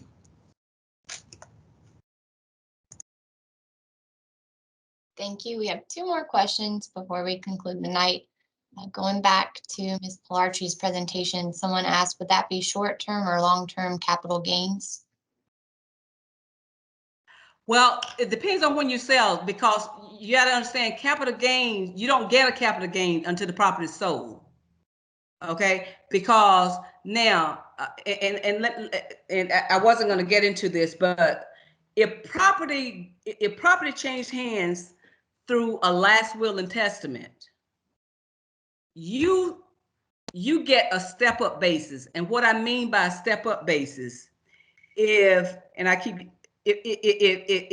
your grandmother wills your home, or just say your parents will property to you, you get the basis, their step-up basis. In other words, 30 years ago, they could have purchased a home for $100,000. And by the time they will the home to you, the home may be worth $500,000. But if it goes by a last will and testament, you get their what's called step-up basis, which means even though the house has accumulated a value of $400,000 between the time the property was purchased and until the time they died, via a last will and testament, you would only have to pay, you wouldn't have to pay any taxes because you get their basis, which was $100,000. Okay, by the same token, if the parent were to gift the child, G-I-F-T, if the parent were to gift that property to you, then you would be responsible for capital gains on $400,000 if you sold that property right away. The same applies because, we had a dip in the real estate market in 2008 to 2013. If the parent paid $100,000 for that property in 2008, 2007, before the market crashed, and by 2000, by 2 or 3 years later, the property was worth $50,000. And if you sold it for $50,000, you would be entitled to a $50,000 capital gain loss. Okay. But that is if they gift, G-I-F-T, if they gift the property to you. If the property passes to you by last will, you are entitled to their step-up basis, which means if you sold the property that valued at $100,000, 10 years later that valued at $100 million, you wouldn't owe property on any of that money if it passed by will. However, if it passed by the enhanced life estate or quit claim deed or regular life estate, it is subject to capital gains. Mind you, there are so many things that affect capital gains, though. There are so many deductions. I mean, a sharp accountant, they can pull deductions out of the air, so to speak. So on the last will and testament, anything that is willed to you by will, last will, it is not subject to capital gains because you get the decedent's step-up basis if you sold it right away. But if the property is gifted, you would be subject to capital gains. But keep in mind what I also said: if a property goes through, if a property is probated, which means goes via last will and testament, then any property in excess of the homestead in the state of Florida which generally entails the house the decedent lives in.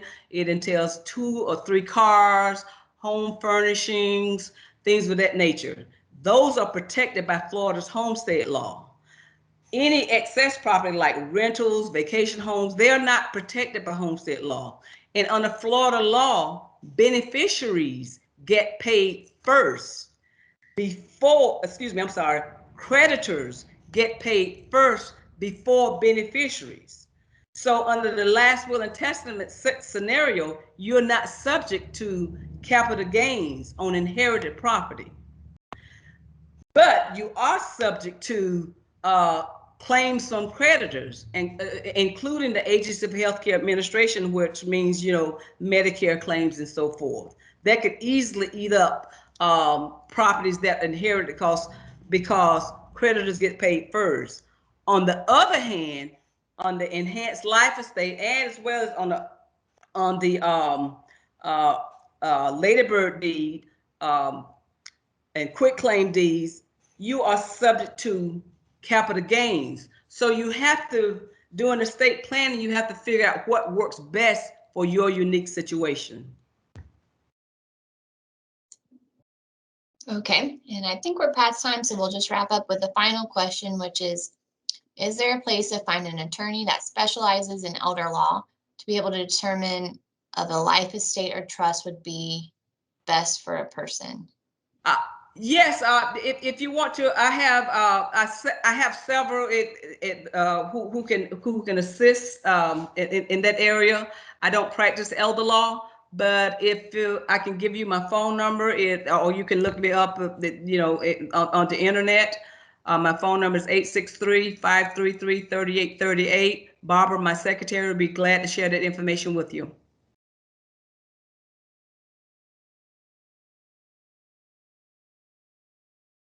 Are there any more questions? No, ma'am, that's it. So I will pass it back to Mr. Tedder to send us off tonight. Okay. Well, once again, thank all of you for joining us in the conversation tonight. Thank you for all the panelists for providing their valuable input. Hopefully you gained some great knowledge on this, and I ask you to reach out to us so that if we do this in the future, how we can make it even better. I know it's been a long night, an awful lot of words, a lot of education, and as we have all said, we're here to help you. There's the contact information you can see on the screen in front of you, and we are happy to help in any way we can. That's what, as I said before, that's why we do what we do, because we want to help people. So thank you once again. Taylor, wonderful job coordinating or emceeing this event.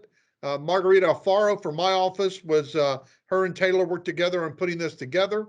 And so great job, ladies, both of you. Thank you very much. And I hope you all have a wonderful and safe night. Bye-bye. Yeah.